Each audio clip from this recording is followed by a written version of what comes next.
Pinuna naman ng Defense Lead Counsel Attorney Sheila Sison ang social media post ng isa sa mga private prosecutor kaugnay ng usapin ng misleading questions. Para kay Sison, nakakabahala at hindi angkop ang naturang post lalo na't isinasagawa ang impeachment trial. Si Jason Rubrico, sir po. Itinuturing ni Defense Lead Counsel Attorney Sheila Sison na hindi magandang asa laban sa kapwa-abogado ang naging social media post ng private prosecutor na si Attorney Amando Ligutan. Tinuligsan ni Defense Lead Counsel Attorney Sheila Sison ang social media post ni Prosecution Counsel Attorney Amando Ligutan kaugnay ng naging palitan ni na Private Prosecutor Attorney Lorna Capunan at Defense Lawyer Attorney Christine Ferrer tungkol sa paggamit ng misleading questions sa cross-examination. Ayon kay Sison, hindi naaangkop ang naturang post lalo na habang isinasagawa ang impeachment trial. I find it troubling that the private prosecutor would do this in the middle of a courtroom hearing. Because as far as I'm concerned, impeachment court is also a court of decorum. And the rules on impeachment under Rule 18 actually prohibits participants, especially lawyers, from commenting about the merits of the case. Ipinaliwanag ni Sison na maaaring sabihin na ang naturang post ay hindi naman direktang tumatalakay sa merits ng kaso at maaaring simpleng komento lamang tungkol sa kung ano ang maaari o hindi maaaring gawin sa cross-examination.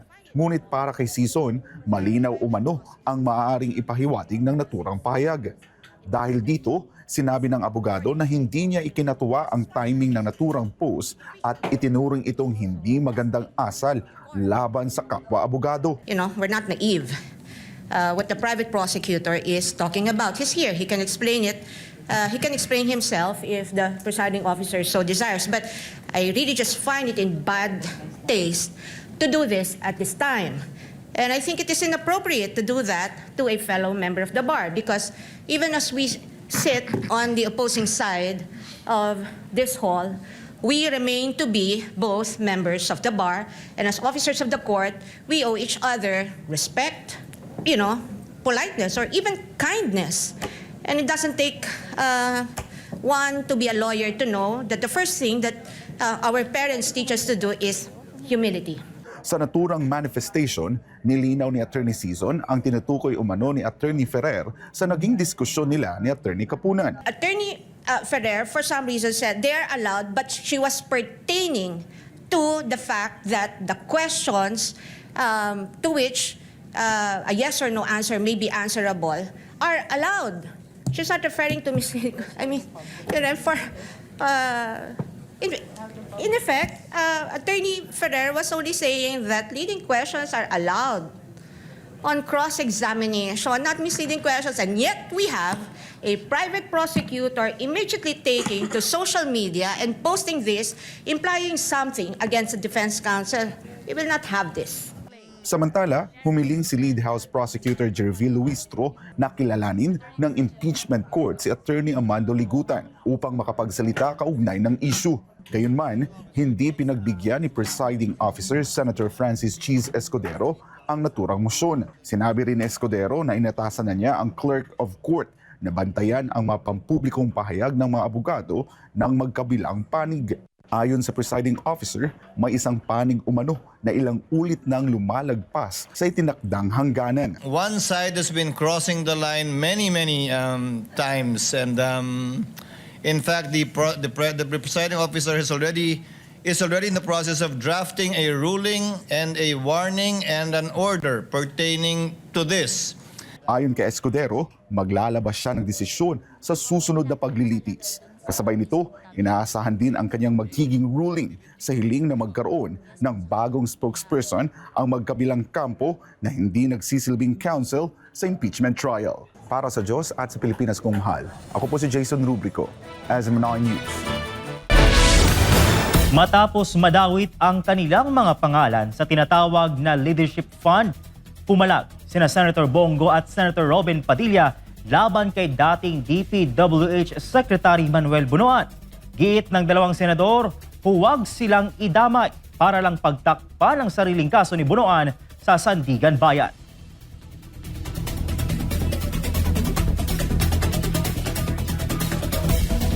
Nagugat ang initan kaninang umaga nang sumalang si Bunoan bilang saksi ng prosecution sa Sandigan Bayan 3rd Division para sa malversation case ni dating Senator Bong Revilla Jr. ukol sa flood control projects. Sa gitna ng cross-examination, sinabi ni Bunoan na nagpasa umano ang kaniyang dating undersecretary ng listahan ng mga proyekto para kina Go at Padilla upang maka-avail ng 24 billion peso leadership fund sa ilalim ng termino ni dating Senate President Nick Zubiri. Sa ilalim nito, pwedeng mag-allocate ang mga senador ng 500 million pesos hanggang 1 billion pesos para sa mga infrastructure projects. Depensa naman ni Go at Padilla, normal at legal na bahagi ng legislative programming ang pagre-recommend ng proyekto at walang kahit anong anomalya rito. Sa plenary session sa Senado ngayong araw, August 12, naglabas ng manifestation ang dalawang mambabatas. Ayon kay Senator Bongo, mahirap mag-react sa isang issue na hindi malinaw ang pinagbabatayan at motibo. Pinasaringan din ni Go si Bunoan na mas mabuting mag-focus na lang sa pagpapatunay na patunayan ang siya ay inosente imbis na mandayas ng iba. Dagdag pa ni Go, dumaan sa lehitimong proseso ng budget at strict legislative scrutiny ang anumang proyekto mula sa kanyang opisina, kaya walang basihan ang anumang mali siya. Dismayado rin si Senator Padilla, hindi lang kay Bunoan, kundi pati na rin sa ilang balita na anyay kulang-kulang ang anggulo. Nilinaw ni Padilla na ang mga binanggit na proyekto ay may katayuang FLR o for later release. Ibig sabihin, frozen o nakatenga ang pondo sa executive branch at hindi basta-basta inilalabas ng walang strict compliance. Wala umanong anomalous payout na nangyari.